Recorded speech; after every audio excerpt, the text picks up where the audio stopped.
resto de la cuadra, porque esta casa es de las más antiguas de todo el barrio. Por eso me gustó iniciar aquí, por esta esquina, porque es una finca deteriorada, pero también se ven muy claros los sistemas constructivos. Estos sí son coloniales, esa finca es del 18. Se fijan allá los marcos, esos son de cantera amarilla de Huentitán. De hecho hasta se alcanza a ver de ese lado, o igual, en los guardapolvos. Ahorita si quieren cruzamos, le damos un vistazo como muy breve. La finca sí tiene esos detalles bien interesantes, y afortunadamente por lo menos ya no dejaron que se cayera más, porque sí vi que al principio parecía que iban a dejar abandonado, pero por lo menos ya restringieron ahí. Pero sí, es esta finca. Además, lo interesante es que aparecen un montón de fotos del barrio. Hay un montón de fotos del barrio de aquí, como desde arriba de ese edificio. Este jardín ha sido uno de los que ha sufrido más proceso de cambios dentro de todo el barrio. De hecho lo comentábamos al principio de manera como más general.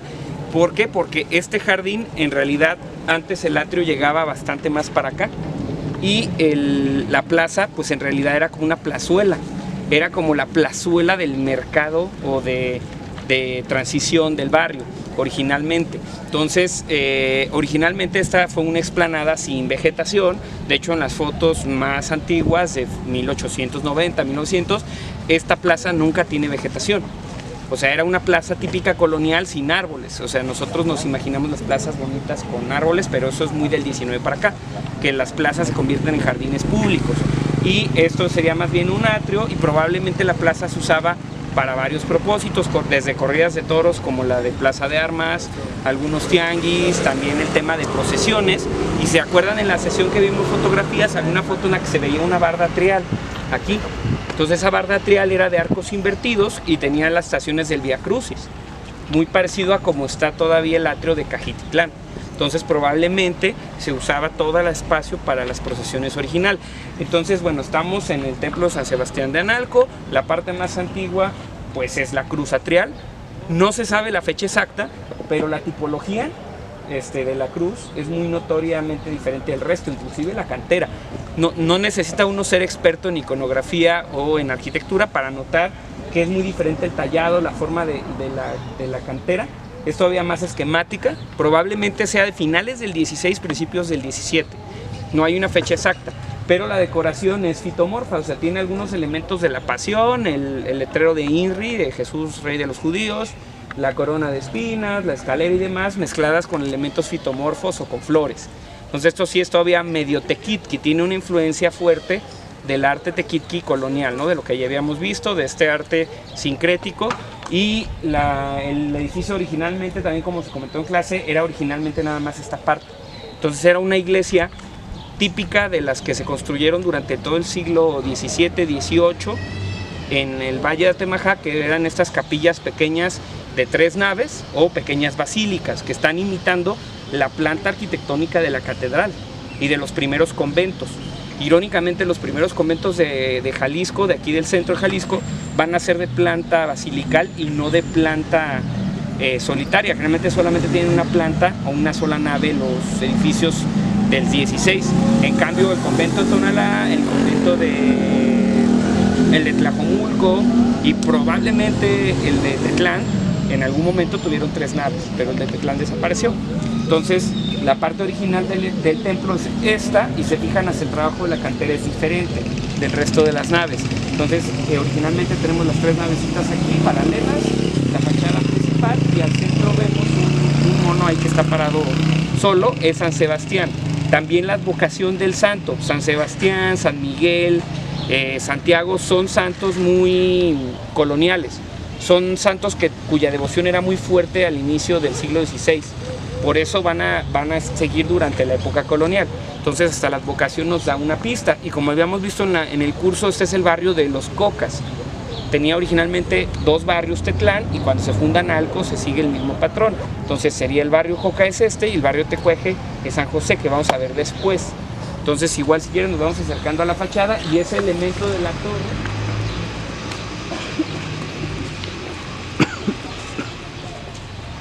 o de detalles de flores, ¿no? Y plantas. Entonces esos son decoraciones típicas del siglo XVI, XVII. Probablemente esta parte del edificio sea de finales del XVII. Entonces vamos de lo más antiguo a lo más nuevo desde la cruz atrial. Entonces, si se fijan, este trabajo se parece mucho a lo que vemos en fachadas del centro como la Merced. La Merced se parece mucho a ese tipo de trabajo, pero la Merced es del 18, de inicios. Entonces probablemente este debe haber sido 1680, 1700, algo así, pero no hay una fecha exacta. Entonces, para la construcción. Y no hay entramos, no sé si se fijaron que cambia muy drásticamente la tipología del jardín con respecto al otro, sí, claro. Porque este jardín es un jardín realmente viejo, o sea, San José era el barrio tecueje y por alguna razón parece que durante toda la época colonial el barrio tecueje tenía más primacía política dentro del barrio de Analco. Al parecer debe ser algún tema relacionado con que los tecuejes eran la etnia dominante en Tonalá, Tetlán y otros pueblos del oriente del valle, pero durante la colonia, ¿cómo sabemos que aquí era el barrio dominante? Porque aquí estaba primero la pila bautismal en el templo de San José, que originalmente estaba encomendado a la Sagrada Familia, o sea, a José, María y Jesús. Y además de que la pila bautismal era como el símbolo de que era la doctrina, la sede de la doctrina, que aquí venían los franciscanos desde el convento de San Francisco a dar la misa, era aquí. Y también por el tema de que cuando se hacían las elecciones de gobernador, antes de 1667, cuando todavía era un pueblo independiente de Guadalajara, se elegía al gobernador de barrio. Entonces, en un documento sí encontré yo la referencia de el barrio de Analco de San José de Analco de los Tecuejes. Entonces la diferencia pues de un barrio con otro, y parece que el tema interior del barrio tenía más primacía política San José. Entonces el jardín tiene como más historia todavía en ese sentido que San Sebastián, porque el jardín desde finales del 19 se empezó a hermosear o a darle como una vista parecida a otros jardines o plazas del centro de la ciudad. Entonces, si se fijan, aquí al centro tenemos una fuente bonita de cantera. Esa fuente no la hizo cualquier persona, es un dato bien interesante. La diseñó y la construyó el ingeniero Ernest Fuchs. Ernest Fuchs era un ingeniero alemán que migró a México, primero como encargado de patentes de maquinaria alemana, que pues a finales del 19 todo lo que fuera alemán empezó a agarrar mucha fama por el tema del auge económico del Segundo Reich o el Imperio Alemán, y hay mucha migración alemana a Estados Unidos, y muchos de esos alemanes también luego migran a México, y va a haber como una relación comercial. Se establecen en México como agentes comerciales y empiezan a importar maquinaria o inclusive patentar maquinaria aquí en México que no estaba patentada. Entonces Ernest Fuchs llega así a México bajo ese contexto, como un migrante solo, con todo y su familia. Después se establece muy bien en Guadalajara, hace buenos nexos. Como la mayoría de los migrantes extranjeros en Guadalajara se acomodan muy bien, los migrantes europeos, porque primero son bienvenidos, porque somos una sociedad clasista, racista, entonces todo el güero que hable raro, bienvenido sea. Y segundo, por el tema de la novedad, ¿no? Porque traen tecnología que es nueva, que no se usaba en la ciudad, y además van a ser detonantes de inversión y crecimiento en la ciudad. Los primeros extranjeros que tienen como una fuerza aquí en Guadalajara van a ser primero muy tibiamente los británicos, que empiezan a poner tiendas departamentales, y después llegan los barcelonetes que les comen el mandado, y los barcelonetes empiezan a fundar las fábricas de Francia, la Ciudad de México, el puerto de Liverpool, Nuevo Mundo, que son tiendas departamentales que algunas han sobrevivido hasta esta época. Los barcelonetes, inclusive en Francia, en la ciudad hay una avenida que se llama Porfirio Díaz, porque amaban a Porfirio Díaz, porque les dio mucha facilidad para instalarse en México. Y el modelo tienda departamental es propiamente francés, se inventa en París y va a ser un negocio que va a crecer mucho en la época porfiriana. Entonces esta migración va a coincidir con el caso de Fuchs.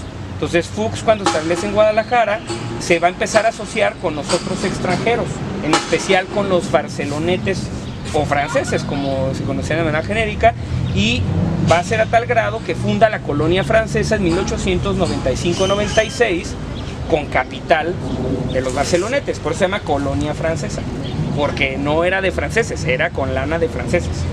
Entonces al final él diseña el trazado de la colonia, hace la venta de los lotes, es el intermediario entre los inversionistas y los compradores, pero también se va a establecer él como un importante vendedor de piedra artificial, de ornamentación para fincas, le hace a todo el ingeniero.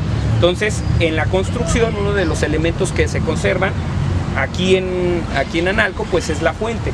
¿Cómo sabemos que es de él? Porque en lo personal yo encontré el plano, sí está en el catálogo del Archivo Histórico de Guadalajara, digo de Jalisco. Pues en el Archivo Histórico de Jalisco está el plano original de la fuente, firmado por Fuchs. Entonces sabemos que es una obra de él y pues se ha preservado afortunadamente la fuente con toda la tipología, y que además lo irónico es que es muy colonial, no parece una fuente como del 19, parece una fuente más colonial por el tema de la forma, ¿no? Y que el trabajo en cantera.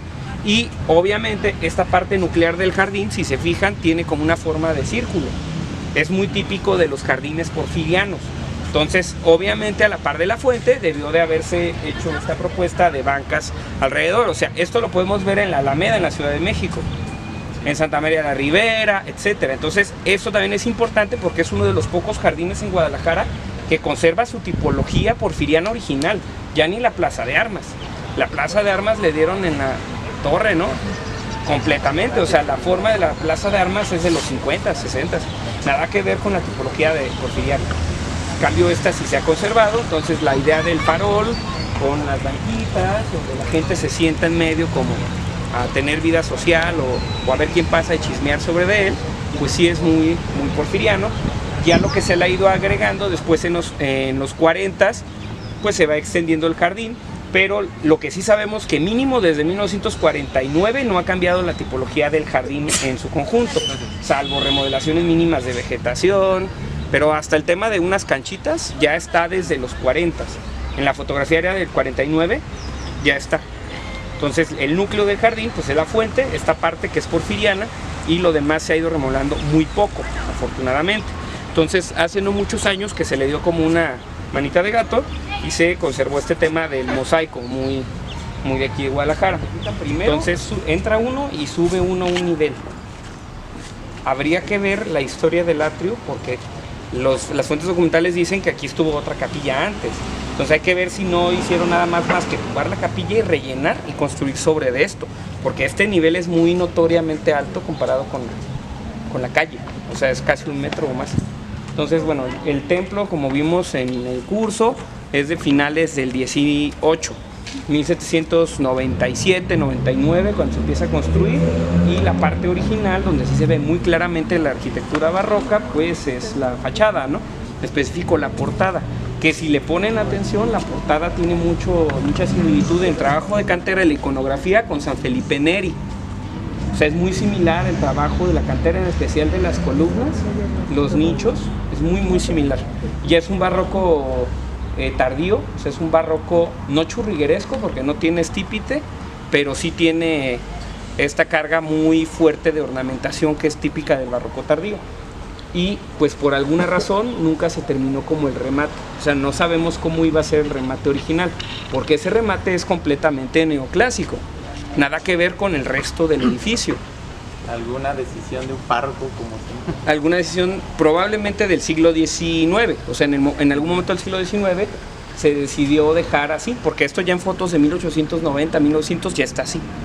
O sea, por economía hacer el tímpano y porque ya el barroco había pasado de moda, ya no se siguió. Incluso se alcanza a notar el cambio de material, vean que la cantera no es igual, allá es más oscura y esta es más amarilla. Sí, porque el otro lado también.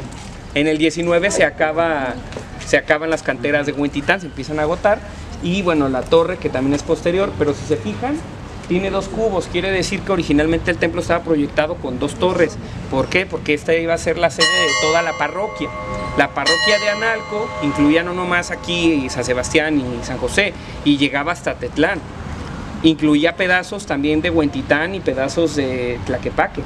Entonces realmente era una parroquia grande, sí que tenía cierto ingreso monetario que le permitía hacer un templo con 2 torres. Pero pues se cruza la guerra de independencia, toda la crisis del 19, y pues el edificio queda con una sola torre. Probablemente la torre original era mucho más barroca, pero no se ha guardado el proyecto de la fachada original, solamente las descripciones de la planta, que es lo que yo encontré en el archivo, y donde se ve muy claro que esas torres quedaron a medias. Ahí vean esa línea ahí marcadísima. Ese cubo lo terminaron nada más para seguir la volumetría, pero en realidad Eso es casi siglo XIX-XX, es muy tardío. Igual la torre y demás. Entonces, en términos generales...